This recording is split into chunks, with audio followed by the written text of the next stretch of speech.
All right, good morning, everyone. It's 8:30. Welcome to Two Rivers Public Health Department's July clinical call. My name is Liz, and I'm one of the nurses here at Two Rivers Public Health Department. We have a lot of good information to share with you this month, and this first picture of the orchid with the mosquito is meant to remind us how the health of those in our jurisdiction is often tied to other living things like plants, animals, and insects. You'll be hearing more about mosquitoes later in this presentation.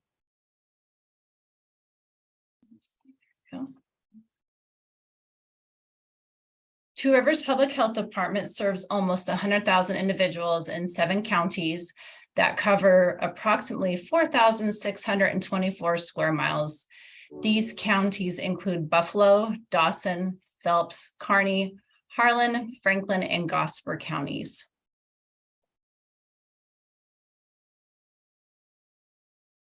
And our mission here at Two Rivers is to engage collaborative partners, community leaders, and the public to promote healthy lifestyles, provide preventive education, assure environmental quality, and create more healthy and safe communities for all who live within the district. Our vision is a health district where all are able to safely and actively live, learn, work, and play in their communities.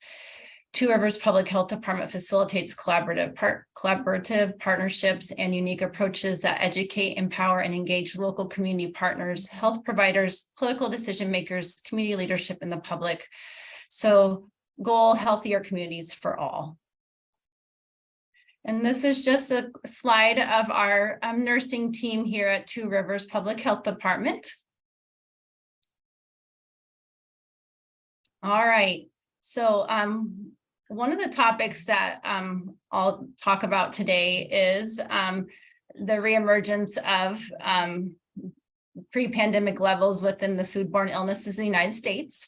So when the COVID pandemic hit, there are many things we wish could return to pre-pandemic levels. Foodborne illnesses were not one of them, but unfortunately they have. You can see the issue associated with foodborne illness. 1 in 6 Americans get a foodborne illness each year, and usually this comes from a restaurant.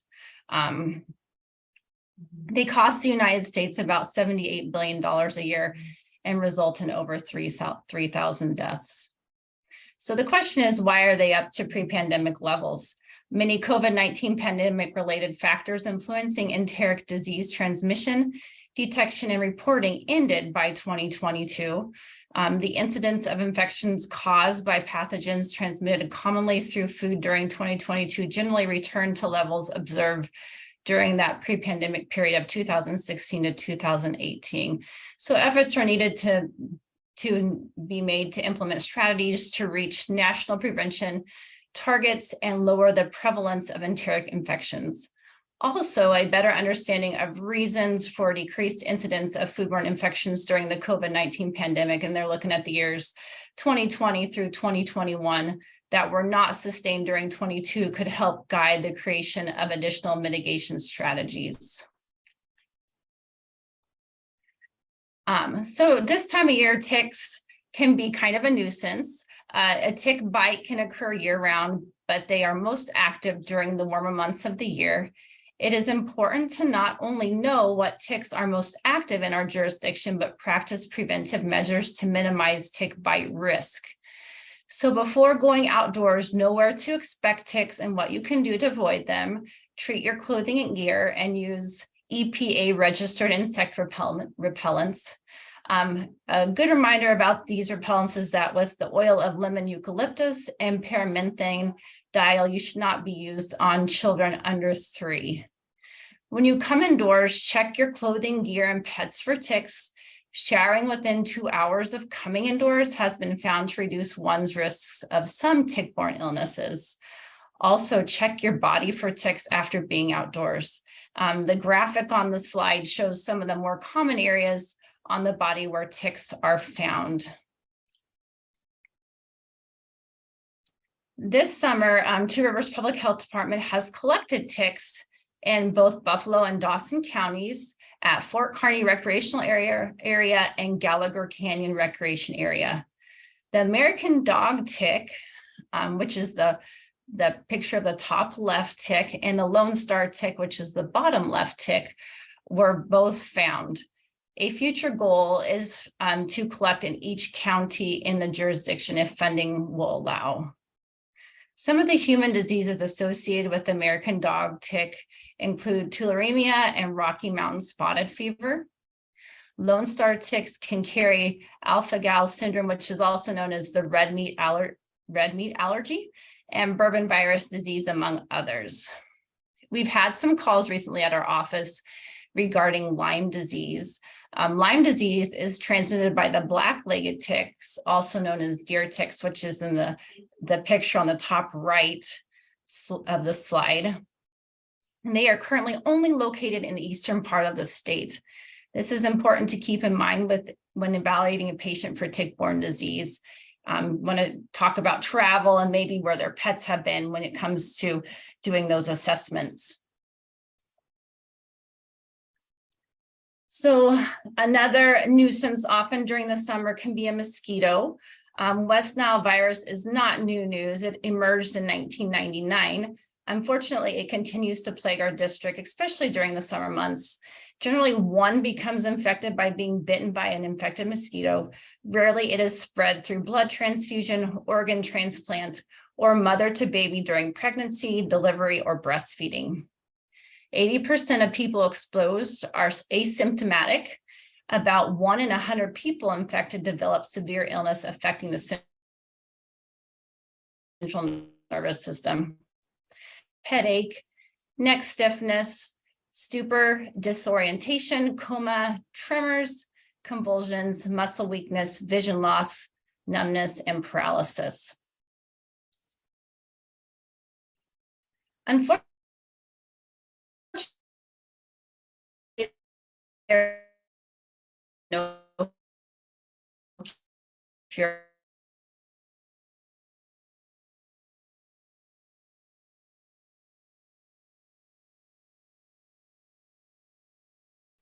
Consider staying indoors from dawn to dusk when mosquitoes are most active. To keep them out of your home, ensure you have good screens on your windows and doors to keep mosquitoes out. Look for standing water around your home and eliminate if possible, and if not, change out consistently. West Nile virus continues to be closely monitored at Two Rivers Public Health Department. In our district, mosquitoes are trapped weekly in Dawson County and sent to DHHS for testing. Mosquitoes are tested for West Nile virus, St. Louis encephalitis virus, and Western equine encephalitis virus. Dawson County has been chosen for trapping due to limited funding, and historically it has been the first county in our jurisdiction for mosquitoes to test positive. Last week, we had our first positive mosquito pool result from one pool tested on June 26th of this year. A press release was posted last week by Two Rivers Public Health Department with this information. Dead birds can be an indication that West Nile virus is present in an area. The general public is encouraged to report dead bird sightings to Two Rivers Public Health Department so that these can be tracked across the primary West Nile virus seasons. And that time frame is usually June 1 to September 30th. We take reports of the dead birds, but right now we are not collecting them to be tested. There's no funding for that. And the picture on the top right of the slide is an example of the type of bird that can be affected by a mosquito. They're called Corvids. So what you can do is at the county fairs, you can check out our booth. We will be handing out mosquito dunks and DEET wipes. Currently, we do not have these items at our office available for the general public. If you go to our event calendar on our website, trphd.ne.gov, you can find where and when we will be at the fairs this month. So these two graphics put out by the Nebraska Department of Health and Human Services give Nebraskans an idea of the impact West Nile virus has had on our state over the last 10 years. As you can see in the first graphic on the left, the prevalence of West Nile virus in our jurisdiction is concerning. We are the second highest in the state. Thankfully, most cases are non-neuroinvasive. To date, there have been no clinically positive individuals or blood donors in the state for 2023. So speaking of mosquitoes, malaria is back in the news. The state of Texas and of locally acquired mosquito transmitted malaria, with 4 cases in Florida and 1 case in Texas. Locally acquired mosquito-borne malaria has not occurred in the United States since 2003. Despite these new cases, the risk of locally acquired malaria remains extremely low in the United States. However, the Anopheles mosquito vectors found throughout many regions of the country are capable of transmitting malaria if they feed on a malaria-infected person. The risk is higher in areas where local climatic conditions allow the Anopheles mosquito to survive during most of or through the entire year, and where travelers from malaria endemic areas are found. So another health alert that came out this month was one regarding measles. Based on current estimates, twice as many Americans are planning to travel internationally in 2023 compared with 22. Because of this, it is important to consider the vaccination status of your traveling patients, especially regarding measles.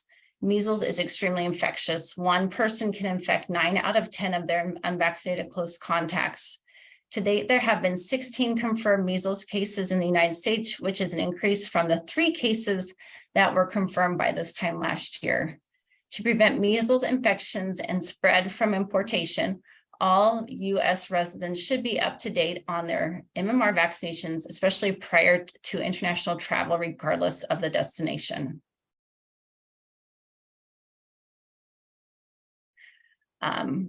Another health alert put out by NDHHS has to do with respiratory infections.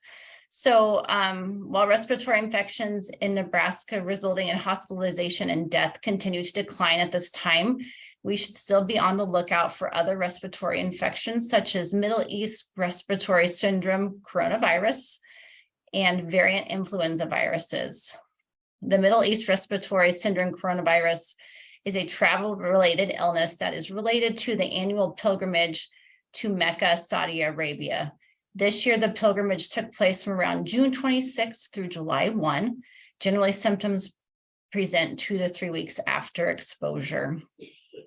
So variant influenza transmission from agricultural fairs and swine exhibitions, as well as from birds to humans, remains a concern during the summer. DHHS continues to advise the medical community to consider influenza in persons with influenza-like illness defined as fever, 100.4 or greater, plus a cough and or sore throat. So the Centers for Disease and Control and Prevention put out a HON regarding the wildfires. We've all probably noticed that at one time or another over the last couple months, even just in the community, in our district here. And they're just reminding healthcare professionals seeing patients affected by wildfire smoke to be alert to the possible adverse effects of smoke exposure, particularly among individuals at higher risk of severe outcomes. The acute signs and symptoms of smoke exposure can include headache, eye and mucous membrane irritation, dyspnea, cough, wheezing, chest pain, palpitations, and fatigue. Wildfire smoke exposure may exacerbate respiratory, metabolic, and cardiovascular chronic conditions like asthma, COPD, and congestive heart failure. It may be helpful to provide preventive strategies, including staying indoors, closing windows and doors, and using HVAC systems. A portable air cleaner may be helpful during times when limiting exposure is not possible. Wearing an N95 respirator may be considered. So as you can see, we've had a lot of health alerts this month, whether from the CDC or NDHHS. And our final one comes from NDHHS, and it has to do with Xylazine. Just a reminder that if you aren't on, if you don't get these alerts, you might consider subscribing to receive both.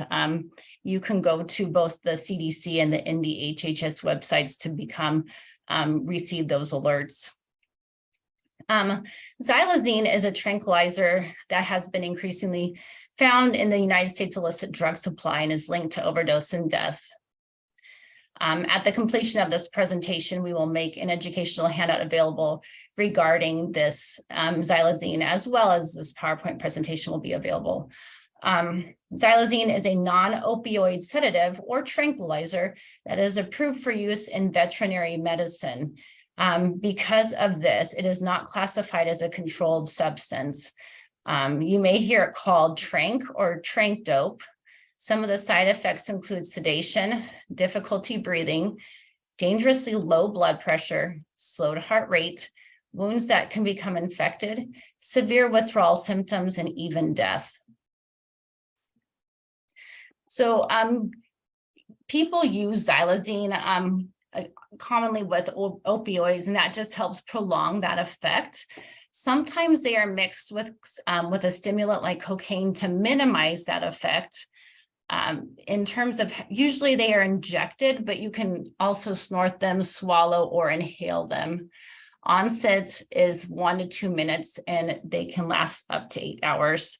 The fact that they can last so long can be problematic because Xylazine is not an opioid, there's nothing that we can give to our patients that have consumed Xylazine to reverse its effects. So it's, you've got that in that system for that period of time. It's important to provide life support for those individuals. So first off, if you're not in a hospital setting, you want to call 911, stay with the person until help arrives. If for some reason you have Narcan available, you can administer it, because just in case it was, in fact, they consumed it along with opioids. And it doesn't harm them if no opioids were involved in the overdose. And then very important to give Xylazine or to give rescue breaths until that is completely out of the patient's system. One thing that's tricky is that Xylazine is not included in routine immunoassay toxicology screens and therefore may be underdetected. Xylazine test strips have been researched and are currently available commercially. Initial findings indicate their validity in utility. So a few final notes. This is a corvid, which is a jay, which is one of the carriers of West Nile virus. Another example of a bird that can be reported if found dead, to help us kind of track potential West Nile throughout our district. The most recent Beach Watch report put out by the state found that none of our bodies of water are, all the bodies of water in our jurisdiction are in the clear, so that's great news. And then also be sure to check our calendar for both the immunization and fair schedules. But thank you so much for your attention. Does anybody have any questions?